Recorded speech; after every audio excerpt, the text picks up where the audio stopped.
Hello, gentle marketers. Welcome to episode 61 of the Gentle Business Revolution podcast, the show where we talk about marketing your business by disrupting the current marketing paradigm and changing it to a gentler approach, one that's based on empathy and kindness. I'm Sarah Zinacroce, I'm the host here, and you know that you're in the right place if you are a heart-centered entrepreneur or change maker who is looking for a different, a better way to market your business. Or you might also be a marketing impact pioneer, so someone who's working for an organization who does business for good. This episode falls under the P of people of the Gentle Marketing Mandala. If you don't know what I'm talking about, if you're new here, you can download your one-page marketing plan with the gentle marketing version of the 7 Ps of marketing at sarahsinacroce.com/one page, the number 1 and page. The link is also in the description if you're listening to this on a mobile app. It comes with 7 email prompts to really help you reflect on these different Ps. But back to today's topic. This is a personal favorite of mine. It's all about holding space. So when doing the research about the Gentle Marketing Mandala, I came across the work of Heather Plett and found her Mandala course. She had an online course over, can't remember, maybe 14 or 21 days. And so from there, I kind of entered her world and felt so much aligned with everything she was doing, so that I then ended up signing up to her Holding Space program that went over 8 months.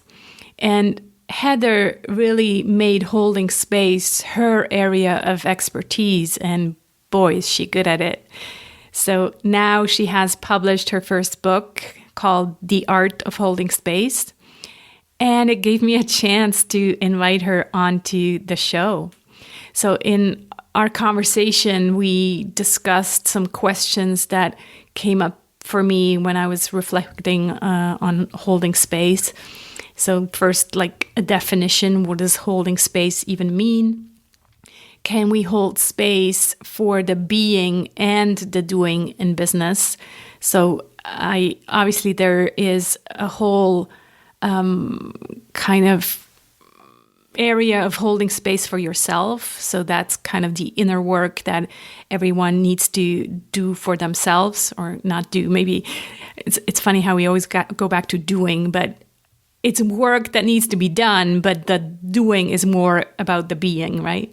So the inner work and the personal work. But for me, what intrigued me about this idea of holding space is this reflection. Well, is there a place, or is there a way that we can hold space for the being and the doing in business? And that's what I've been trying to do in our gentle business circle.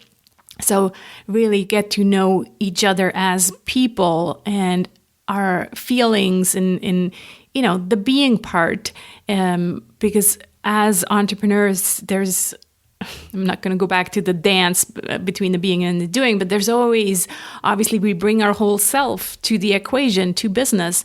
And so I was really curious how this can be done, because usually holding space is more like, in this self-development kind of area. So being and doing, is that possible in business? Can we hold space for that? What are some concepts that new leaders need to be aware of when they're holding space? So how do we get leaders to pay attention to those things?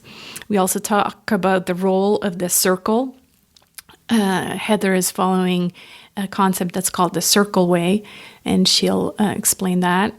And finally, we talk about the liminal space we find ourselves in right now and how to hold space for ourselves in this challenging time.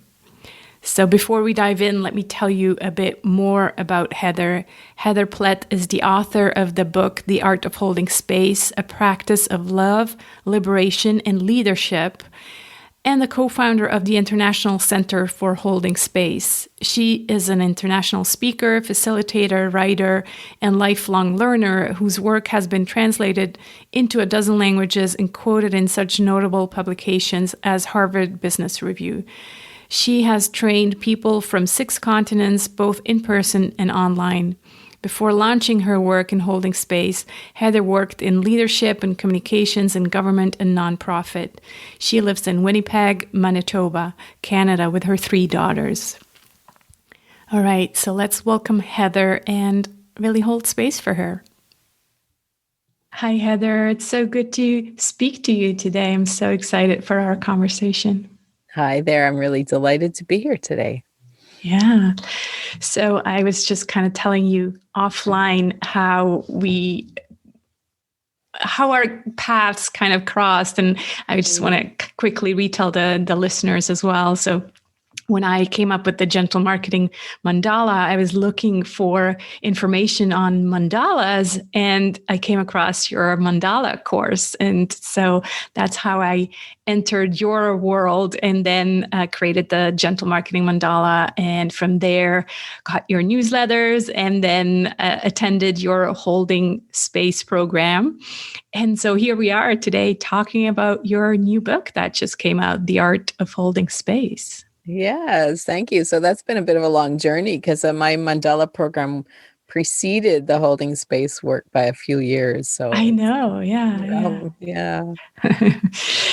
And then from the mandalas, I also got much more interested in this idea of the path of the labyrinth. So that was kind of, the next step from the mandala. Right. So it's just fun.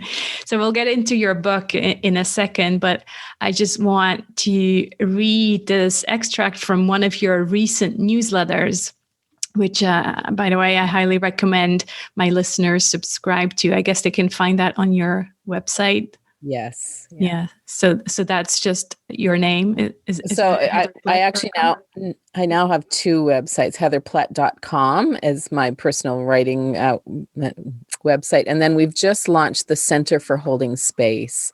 And that's at centerforholdingspace.com. And you can find lots of goodies there about holding space. Okay. And so that email newsletter would also be there. Yes. Okay, great. Sign-ups on both of those websites. All right. So let me read that extract from that email. And the subject line was, what if we show the mess? Mm-hmm. So it goes like this. What if we showed more of that messiness? What if we divested ourselves from the toxic value systems of capitalism, patriarchy, and white supremacy, and we stopped trying to perform to some ridiculous and unreachable standards of perfection? What if we let our bulges spill over our jeans, left our leaves on the lawn to make happy homes for the critters, left the dirty dishes in the sink, and when we're taking photos to share on Instagram, and let people know when it feels like the world is crushing us? Mm-hmm. What if we agree to no longer play by the rules that place value on curated lives? What if we invited people into our homes, even when we haven't dusted the furniture in weeks, and then didn't apologize? And here's my favorite part. What if we wrote letters to all of the marketers who tried to tell us our lives aren't good enough, and we told them we'll never buy anything from anyone who markets from that kind of manipulative scarcity mindset? Mm-hmm. That just really spoke to me. And so I had to read it here. It's so good. So yeah, on this show, we are all about being real and not being perfect, and show some of that messiness even on this podcast, right? Oh, and I'm so delighted to hear about people that are working in, business development, marketing worlds that understand this at the core, that this is the way to build a society, and, to be marketing from a different perspective that sees us as whole and human and flawed and all of those juicy things. Exactly. So let's get back to holding space in your book. So why don't you start by telling the listeners a bit more about how you define holding space? Sure. So this is a concept that's been really growing for me. I I didn't come up with the term itself, but I was exposed to it through some of the facilitation practices that I've learned over the years, the Circle Way and the art of hosting, where we would talk about this concept of holding space. And it always felt like a bit of a, ephemeral concept that I couldn't quite put my finger on, but it was out there and I had a bit of a sense of it. And then it really landed for me when I was at my mom's deathbed, actually. In the 4 days my siblings and I gathered to be at her bedside as she was dying. And there was a palliative care nurse who was providing care for us, coming to the home to support us and to support mom in her dying days. And witnessing this nurse just gave me this incredible insight about what it means to hold space. And that's when I really defined it at that time. I gave it some definition and language, and I wrote a blog post about it. It was actually a couple of years after mom passed, but I wrote a blog post about it, defining it based on what that nurse had offered us. And I said, it's a willingness to walk alongside somebody when they're going through a really complex, I talk about liminal space, when they're in the liminal space, and we're willing to walk alongside without trying to control their process, without trying to direct the outcome, without trying to fix them, without layering our own ego and our own baggage onto what they're going through. And it's that willingness to be present and to do our own work so that we don't project onto them or do damage to them in trying to support them. Yeah, you just mentioned this term that I think needs maybe some explaining. Maybe I've referenced to it before, but can you re-explain it? The term you used, the liminal space, like Sure. what is that? Yes, liminal space is quite core to my work, because I tried to, when I first defined holding space, then I took a step back and I thought, okay, so what is the space that we're holding when we hold space for other people? And I didn't want, what I was witnessing at that time is a lot of people using the term holding space, a bit of a throwaway term. I'm holding space for you. That means I don't have to really do much for you. I can just say that and that's enough. And so I wanted to really go into the depths of what holding space is. And so I started looking for some ways of defining the space that we're holding, if we really are willing to hold space. And I came upon this term liminal space, and liminal it's actually a term that comes out of anthropology. And anthropology, they define the limen as the space in between. And it emerged out of witnessing in the anthropology these cultures where they had rituals marking the threshold of certain times of a person's life. For example, a coming of age for a young person, where they would have a ritual where, in some cultures, for example, they'll have in Australia, they talk about a walkabout, or in Indigenous cultures, they'll talk about a vision quest, where they send the youth out into the woods during that time. And what they're really reflecting on in this definition of limen is that there is a time in between what you once were, the youth that you once were, and what you are becoming, the adult that is emerging. And so I really took a look at what is this emptiness, this space in between that has no definition and no shape and form. And the metaphor that I use for it a lot is the metaphor of the caterpillar that's emerging into a butterfly.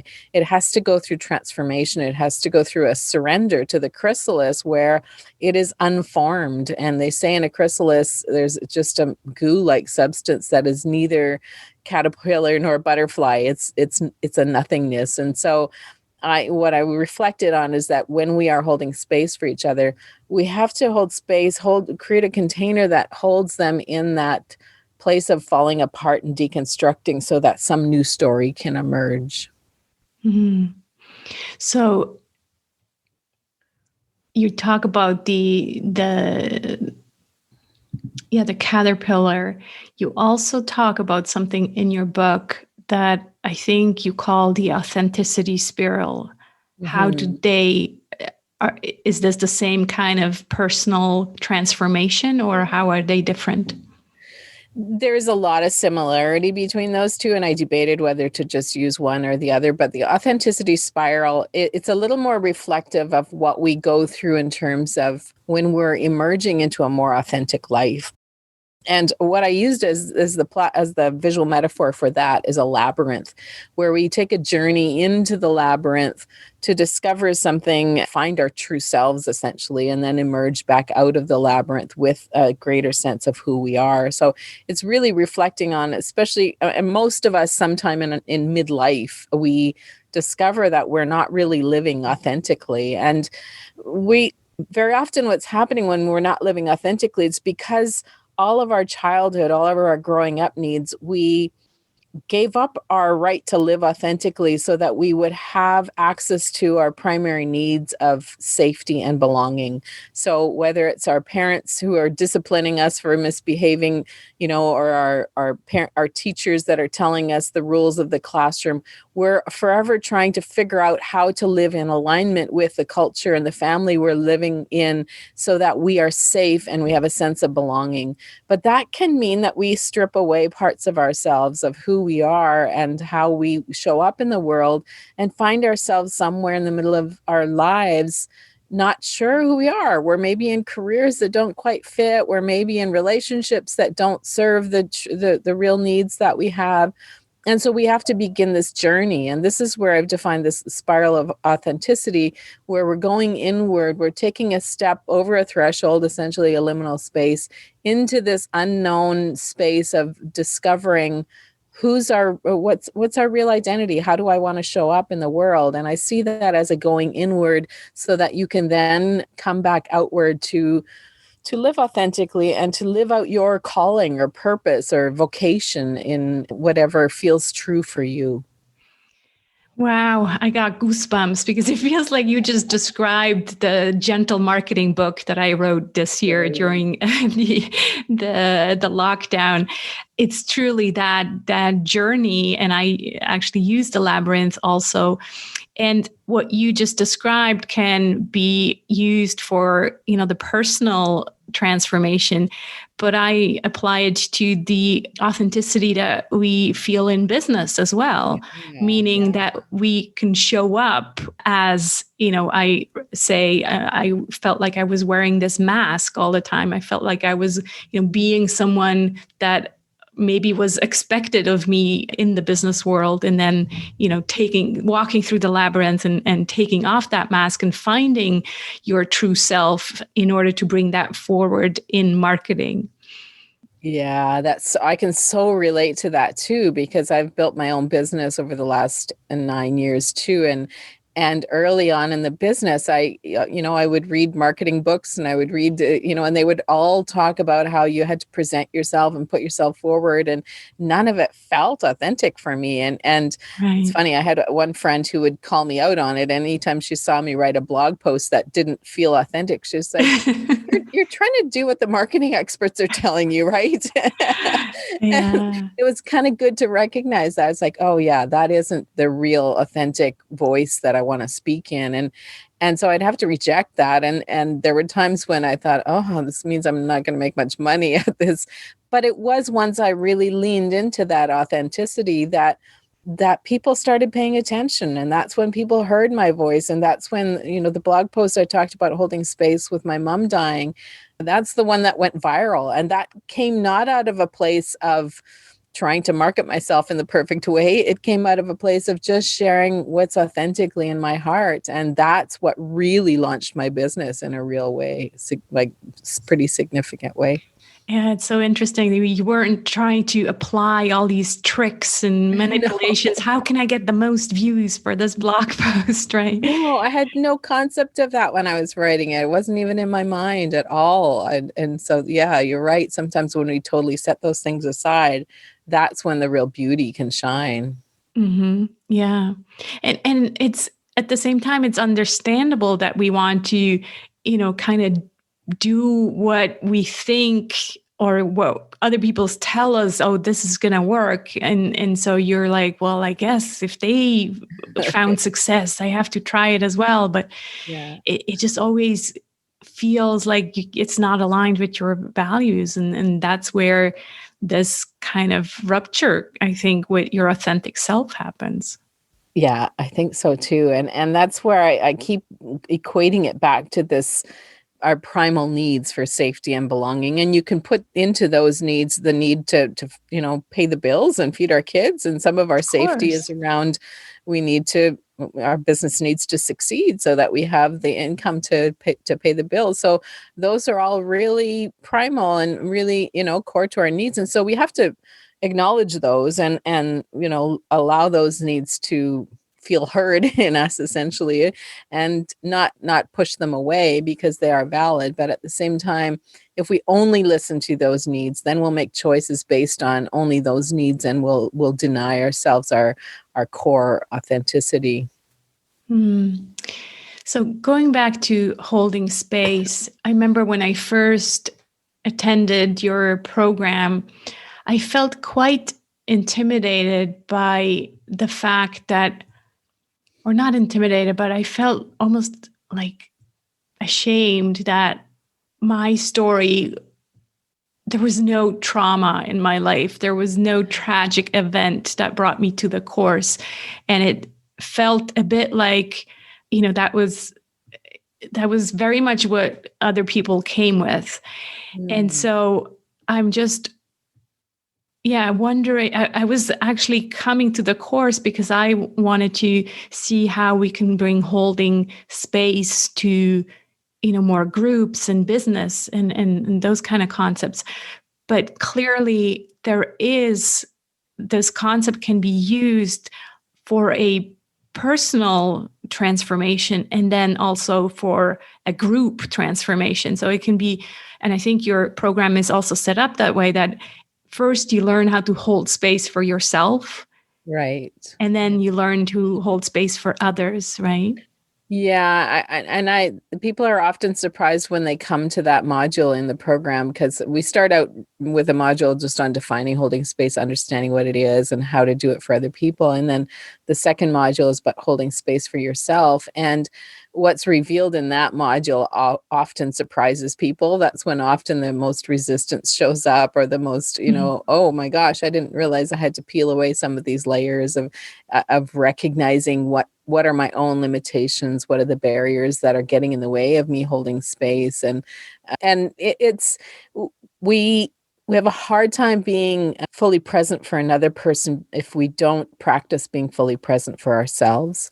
And so learning to name our own needs, learning to name even what you just did about expressing, what was coming up for you at the beginning of the program. Well, that was holding space for yourself and recognizing, oh, this is some of what I'm feeling here and when I'm present in this circle. And that's really valuable work to do wherever we are, whether we have traumas or not, or don't have traumas, to simply name where we're at, and then healing that and working through that and recognizing what are my barriers, what are the things that and when you're holding space in a group, for example, if you're hosting a workshop, it's kind of amazing what little things can trigger you into your own ego. And I'm often kind of surprised at, sometimes it's really, really minor things that just cause me to go spiral into this place of, oh my gosh, I'm not good enough, or I'm not strong enough, or somebody doesn't agree with me, so therefore I must not be smart enough. And we have these really complex egos that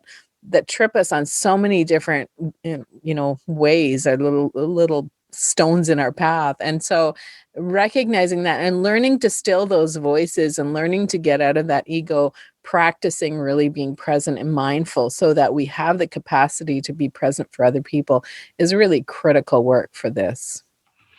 Yeah, I'm so glad you brought up the ego, because I think that's where I got where I tripped up as well.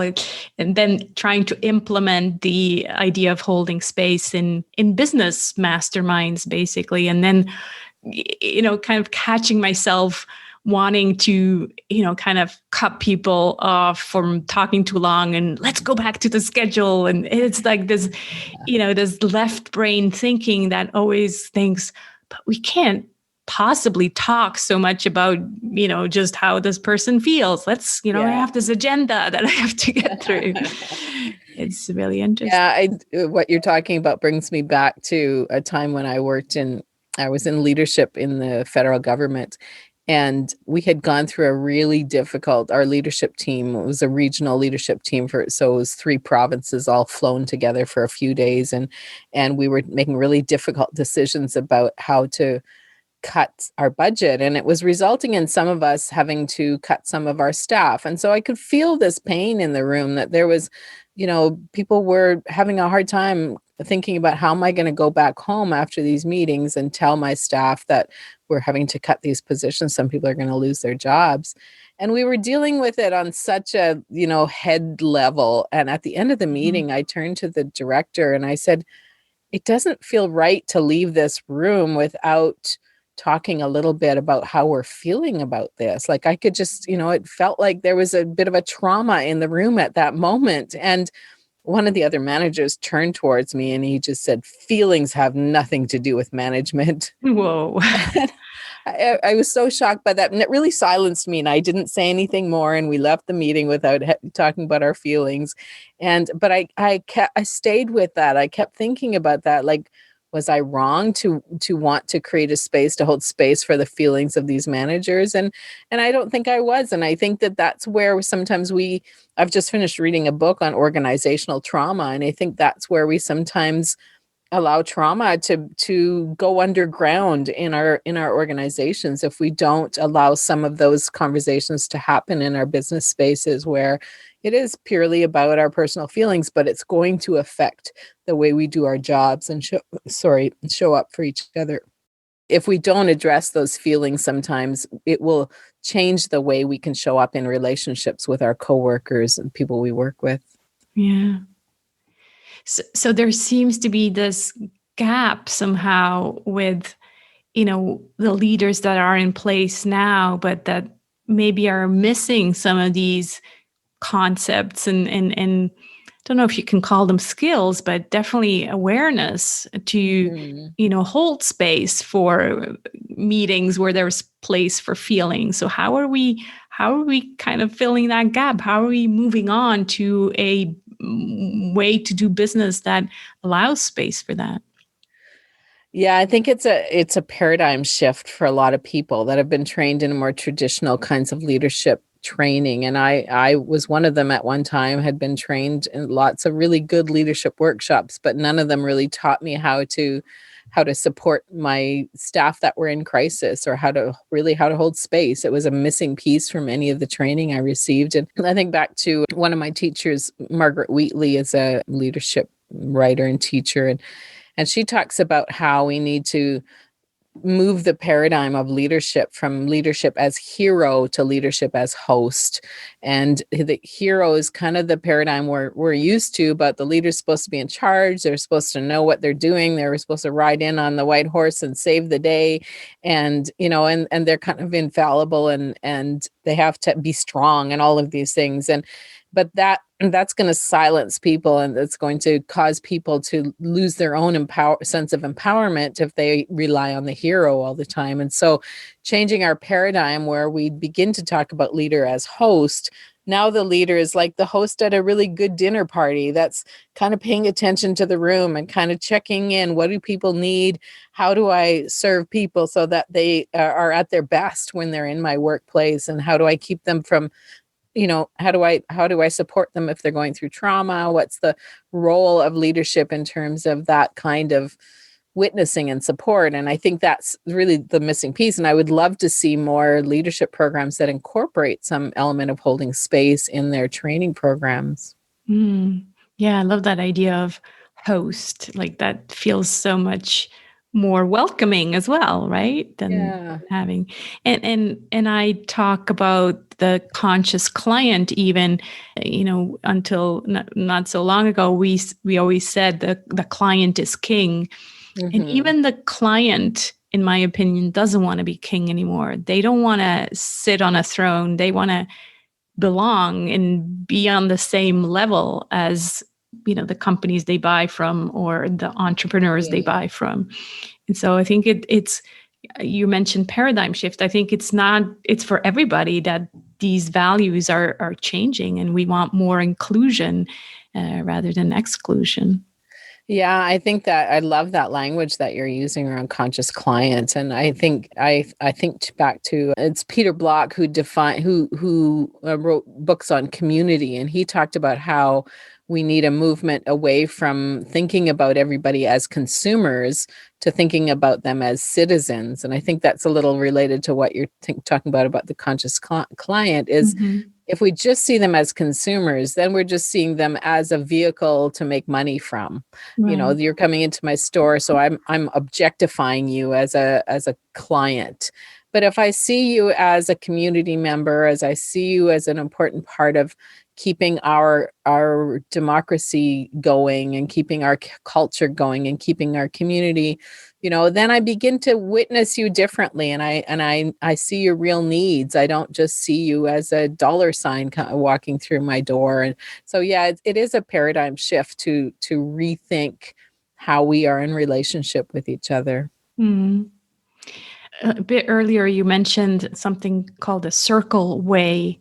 And I know that you use the concept of this a lot in your work. So just Mhm. maybe shortly explain the circle way and just in general, what role does a circle play in the community, in this idea, this example you explained about the business, where really now we're moving to a leader in each chair. So what does the circle have to do with everything? So the circle way was another one of those, speaking of paradigm shifts for me.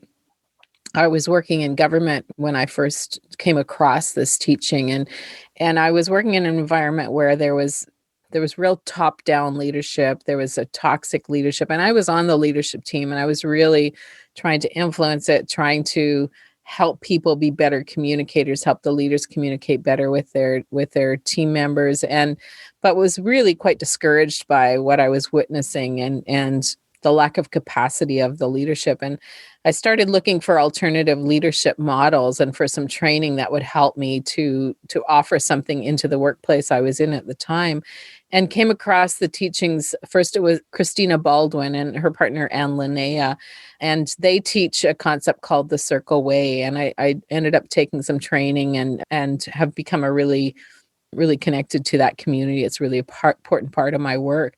And the Circle Way is really shifting the paradigm. Like what they talk about, they have a book called The Circle Way, A Leader in Every Chair. And they talk about the old paradigm of leadership is really like a triangle shape with the archetype of again, the hero at the top of the triangle that's directing the people. And when you change from triangle to circle, now you begin to witness everybody's leadership in that space. You begin to witness what are we all contributing to the shared leadership, to the collaborative leadership of this work. And it doesn't deny the fact that some people have primary leadership, because we do talk about there being a host in the circle and a guardian in the circle. But it allows the wisdom of the collective to emerge. It allows we do things like passing a talking piece around, which really democratizes that space. When we pass a talking piece, everybody has equal voice. Everybody has an opportunity to speak from what's in their heart. And so I've really adopted this into my work, and I've just co-launched the Center for Holding Space. And the Circle Way is really it's the model that we use for how we are leading, how we're engaging with the people that work with us, etc. Because I think that's going back to what I said earlier about movement from hero to host. Incorporating the Circle Way is a way to help that movement happen. Yeah. And I love this, just a picture, right? Instead of a triangle, to have a circle, it's just so much more harmonious. And I think we should just really apply that in workshops, in presentations. I think a lot of these conference type workshops are still kind of, in this old paradigm where the leader is at the front and then there's all these people sitting and just listening rather than having a real conversation. Yeah, I think what we don't recognize when we stay with that paradigm, and to be honest with you, I don't go to many of those conferences anymore because I don't want to just be a learner in a chair. I want to be engaged in the Right. conversation.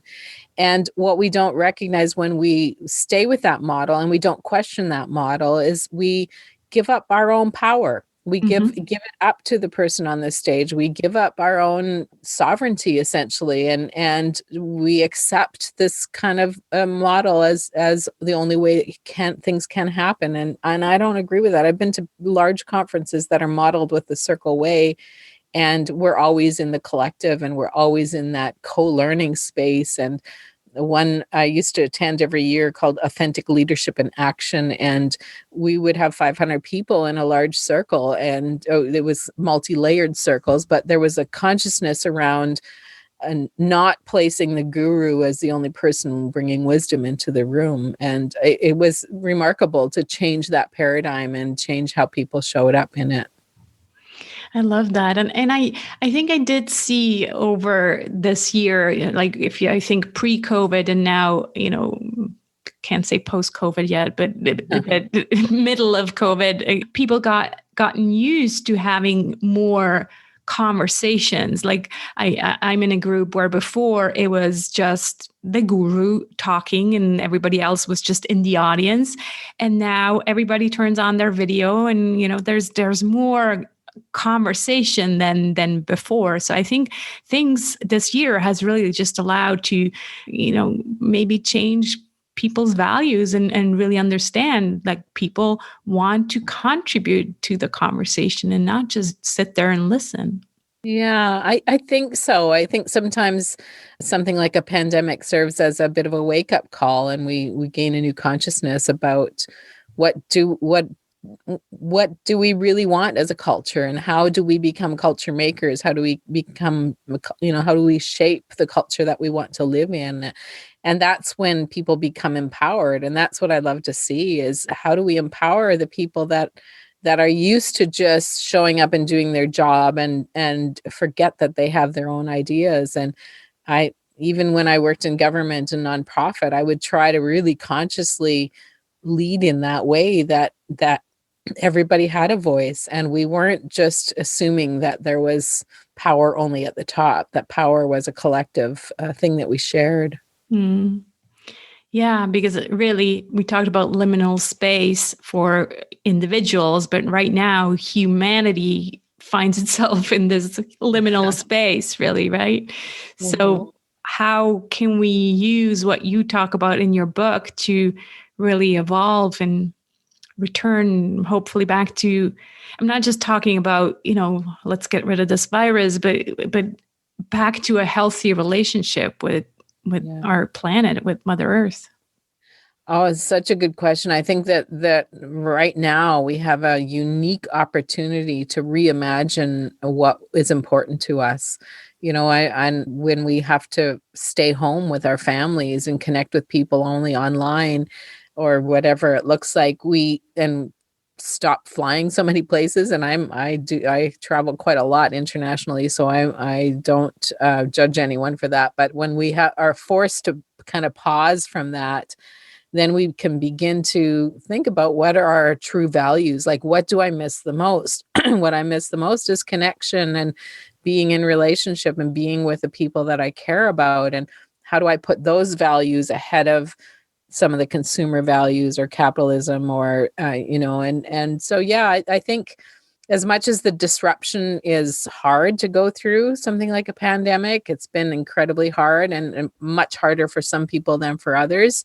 It's also it's a time when we kind of are forced into that caterpillar or the chrysalis and that kind of messy unknown space, and we do have the capacity to bring something new to being in this time. Yeah. I really believe in that as well. And I think it's beyond our personal needs and wants. It's really also hopefully a time where people can find that connection again with Mother Earth and Yeah. really see that we're at this crossroad where, we can go either way, but I'm sure that my listeners know that, it's now urgent that we do the work and go the right path, and also use our business for, sharing the good. So. Yeah, absolutely. And that's where I come back to what are our core values and what's at the heart of we really, since we just developed the Center for Holding Space, we really worked hard to identify what are the values that are going to help guide us in our decision making. And those aren't values around making the most money we possibly can. That's not what is at the core. Right. And you talk about protecting the earth. I think that's a really important value, if that's that needs to be at the core, and protecting humanity, protecting the marginalized is one of my core values in our work. And so we strive to make decisions that will help us, be conscious of that in all of our decision making. Yeah. Wow, this has been a wonderful, very inspiring conversation. I just want to mention your book again. It's called The Art of Holding Space. Do people just get it on Amazon or on your website? They can. Amazon's been a bit challenging. For a long time, they said it wasn't, they were on back order or something, and it's been a little bit slow, but you can get it on our website, centerforholdingspace.com. And then if you just click on the menu at the top of the book, it'll take you to a link. And so we ship it directly. If people want, it can take a little longer depending where you live, but there's also some other options, other links on there of places you can order it. Wonderful. Yeah. And I know that in Europe, there's a website called bol.com, BOL.com. Some people have said they've gotten it through there. And so I know there's other sources internationally as well. Okay. So just Google it and you'll find it. Yeah. Yeah. I have one last question that I ask all my guests. What are you grateful for today, Heather? I'm really grateful for the home that I have, and for my 3 daughters that I live with. I kind of get an unexpected time with them. They're all kind of at the verge of leaving the nest, and this pandemic has sort of forced us back into the nest, which can be hard, but it can also be just sort of an unexpected gift to spend a really quality year with them before they all move away from home. Nice. Wonderful. This has been amazing. Thank you so much for taking the time and sharing with us. Yes, thank you. It was a pleasure. And your upcoming buzz, is your book out already? It sounds like a really beautiful gift to the world. Thank you. Yeah, it's coming out in February. I wanted to wait for the new energy, the new year, and new paradigm. So, yes. Sounds great. Thank you. I truly hope you enjoyed this conversation. Please check out Heather's websites at centerforholdingspace.com and heatherplett.com. You can look for her book, The Art of Holding Space, on Amazon or wherever you usually buy your books. Of course, we also have links to all of this at sarahsenecroce.com/GBR61. On Wednesday, I'm posting the last part of our chakra series, the throat, brow, and crown chakra. And yes, you need to be subscribed to the show, as I'm not posting those on my site. So if you haven't already, hit subscribe in your favorite podcasting app. And then next Friday, it's time for another solo episode. I haven't done one in a while, and this time I want to talk about the 17 Sustainable Development Goals and how they relate to our marketing. Also, I have a big favor to ask you. On December 1st, I'm launching my Kickstarter campaign for the Gentle Marketing Revolution book. I've mentioned it now many times, and by now you might be tired of it. But you know how these things are. They're kind of like, as a teenager, you're hosting a party and then you're just sitting there worrying that no one will show up. That's kind of how I feel in some moments. Other moments, I'm like, oh, no, I think this is going to be really fun and it doesn't matter how many people show up. But yeah, of course, I don't want to sit there by myself either. So if you would do me a big favor and come over to sarahsonacroce.com/Kickstarter and give me a like or a follow. That would be awesome. There's no need to buy anything. You just really make me feel supported. So yeah, that would really make my day. Thank you so much. I hope you'll join me on this journey to a kinder marketing paradigm. If you feel like sharing this episode with your friends, you can do that by either forwarding this episode or send them to thegentlebusinessrevolution.com. Let's be the change we want to see in the world. Talk to you soon.